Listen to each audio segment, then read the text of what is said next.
Many Christmases ago, there lived a businessman by the name of Ebenezer Scrooge. Everyone knew Mr. Scrooge, but not because he was popular, and certainly not because he was generous. The name Scrooge became synonymous with greed and selfishness, and was often used in place of other words that don't belong in polite conversation. Ebenezer Scrooge made his fortune in banking, partnering with his friend Jacob Marley, who was just as stingy as Scrooge. Together they did everything they could to squeeze every last cent out of everyone around them. They lent money to people who needed it, but if you were even a minute late in paying it back, Marley and Scrooge would take everything you had, even the shirt off your back. They foreclosed on schools, hospitals, even orphanages. They took money wherever they could get it. There was nothing those two liked more than money. Their hearts were as hard and cold as the gold coins that jangled in their pockets. Jacob Marley passed away a few years back, and as Mr. Scrooge sat alone in his dark office, he sometimes thought of Marley. But when he did, he would try to force all those sad memories out of his head by focusing on his money. He stepped out of his office and stood menacingly over his assistant, a kind and timid young man named Bob Cratchit. "Cratchit," shouted Scrooge, "have you finished filing those papers yet?" Almost, Mr. Scrooge, he said. Cratchit sat at a little desk, his teeth chattering as he shivered in the cold of the London winter.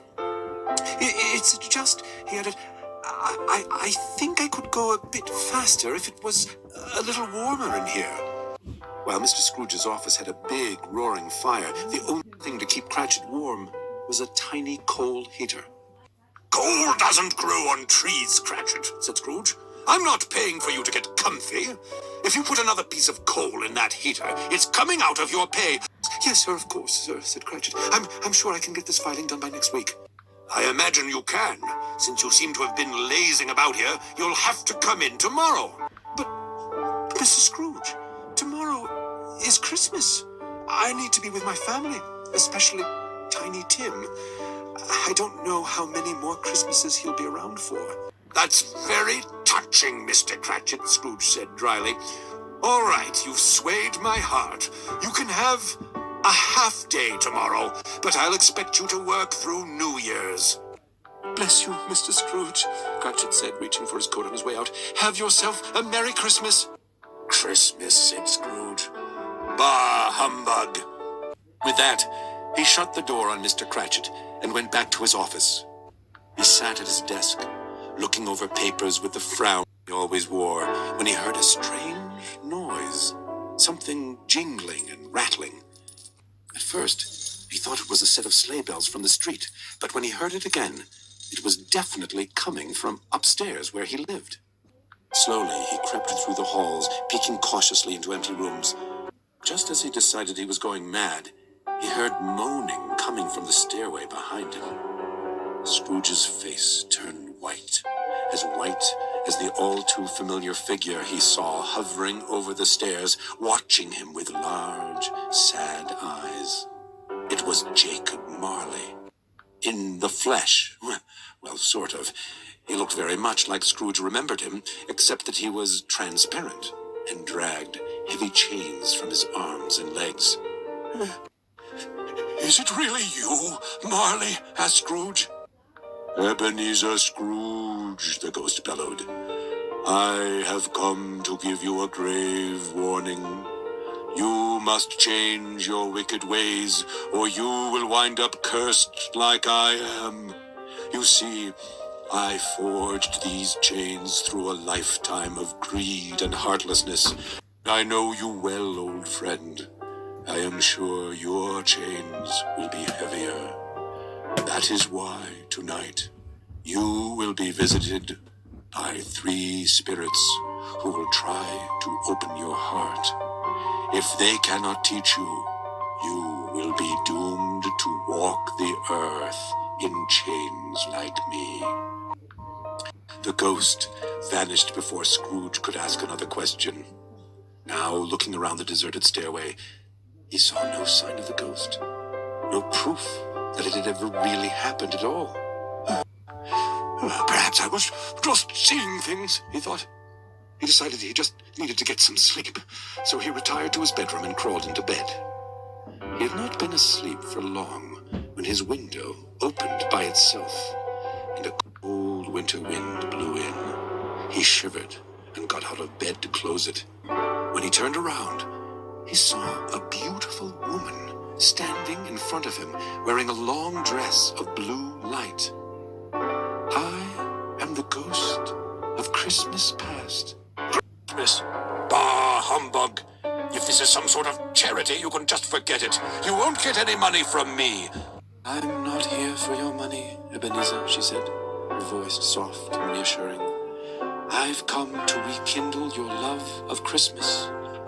I hate Christmas.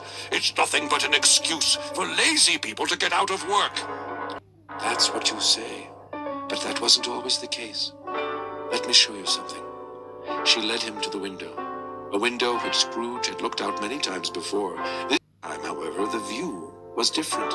He recognized it at once. He was looking into the house where he grew up. It was early on a winter morning, and there was a little boy opening a Christmas present with a smile on his face as big as all outdoors. There was so much joy in the boy's face, so much purity and love. The ghost of Christmas past walked up next to the awestruck Scrooge and quietly asked him, "Whatever happened to that little boy?" Scrooge didn't answer. He knew that the little boy was himself, but he honestly couldn't remember how he came to be who he was. "You've fallen a long way, Ebenezer," said the spirit. Scrooge seemed to regain a hold of himself. "Well, times change, people change," he said offensively. "But some people change like food left out for too long. They go bad." She disappeared, leaving Scrooge alone with his thoughts. He tried to go back to sleep, but he remembered what Marley said about 3 spirits. The thought of another ghostly visitor kept him awake with fright, tossing and turning. He thought he heard a noise. It was a loud thump, and it came from the kitchen. He snuck through the dark hallways and peeked in. It looked as though someone was cooking, someone hungry and with no sense of taste. Laid out were bread, fish, cheese, pickles, and half of a pumpkin pie. Scrooge wondered who could eat like this, and as the refrigerator door closed, he wished he hadn't, because there stood a giant of a man, round and rosy. "Are you a ghost, too?" asked Scrooge. "Yes," replied the ghost, with his mouth full of pumpkin fish pie sandwich. He swallowed and then continued, "I am the ghost of Christmas present. Are you going to show me more visions? Well, I did come all this way. Oh, look at the time. We really must be off. There's something important you need to see," said the spirit. He grabbed Scrooge by the wrist, and the whole kitchen vanished. Now they were in another house, a much smaller one, in the family's dining room, which in a house with so few rooms served as playroom, lounge, and study. Bob Cratchit sat at the head of the dinner table and led the family in prayer. "Lord, thank you for the glorious banquet you've provided us on this Christmas Eve." "What banquet? Is it behind that turkey that's the size of a pigeon?" asked Scrooge. "No, that is the banquet," replied the ghost of Christmas present. "That's the biggest bird they could afford."